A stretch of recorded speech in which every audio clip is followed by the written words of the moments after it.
Diesel, what kind of deals are you digging up today? Did you dig that? There better be money down there in that hole.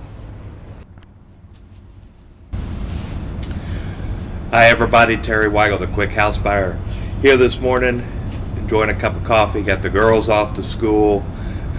Still kind of hearing all that traffic out there while everybody's rushing off to work. I'm sitting here enjoying a cup of coffee. Diesel and I have been out on a walk. He's back there in the backyard. But I thought I'd talk to you today about a deal that we just did that had a seller who was behind on payments, a 3-year prepayment penalty of 5%, needed repairs in the house, wanted cash when he walked away, and had a very small cash flow once you rented the property out. And yet, when all was said and done, we came out of pocket with $0 and still walked away with approximately $25,000 in equity. Want to know how we did it? Well, the seller was going through a divorce, so that's the first key. You have to have some type of motivation. There has to be something that's happening in the person's life that's going to make a dramatic impact. In this case, it happened to be a divorce. The situation was so bad they really didn't even want to go back near the house. I mean, we had to get the key and go and see it.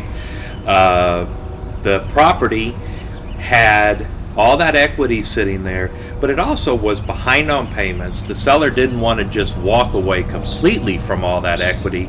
They wanted $2,000. So you had that situation, and oh, by the way, it needed some repairs.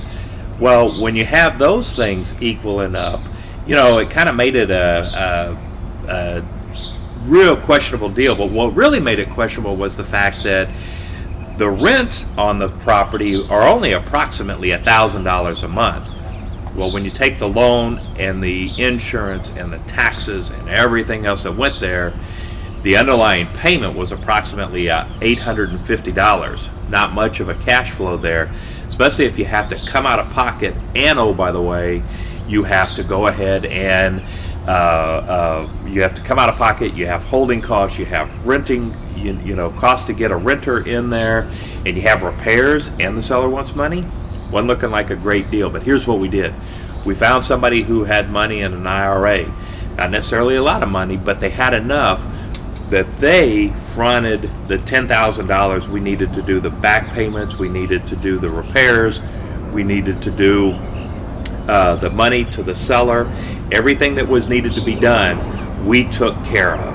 So because of all of that, we were able to go with $0 out of pocket. And the other nice thing we were able to do with this and talking with the seller, or I'm sorry, talking with the private money lender, was we were able to actually ask them if they would mind letting the interest accrue rather than making monthly payments to their IRA. Therefore, we didn't lose the monthly cash flow. So when you have all those things together, it totaled up to a great deal.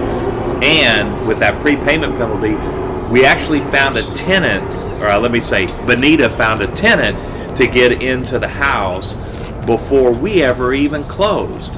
So at the closing table, once we finished, we were able to turn right around, go to the tenant, and get the first month's and the last month, or first month's and security deposit. So that was an additional $2,000 in our pocket. So that's how we walked away from a deal that looked on paper to be very thin, other than the equity. Now we have to sit there and hold it for 2 years before we'll sell it, but that's okay. Diesel will get out. As you can see, Diesel's pretty excited about the deal himself. So this has been Terry Weigel with your Thursday's Thoughts. Hope you learned a lesson or two. And you know, I kind of look at it like, it's kind of like the other night we were sitting at the fire station with the guys, and I reached into my pocket of a jacket that I have like this up for the fire department, and there was a pocket, and all of a sudden I pulled out a $5 bill. You should have seen everybody's eyes get all excited. They started looking in their pockets, they started looking in their pants going, wow, you just found that money. And I was like, yeah, it's found money. Real estate investing can be just like that if you keep on digging a little bit deeper. This has been Terry Weigel with your Thursday's Thoughts. See you later. Bye.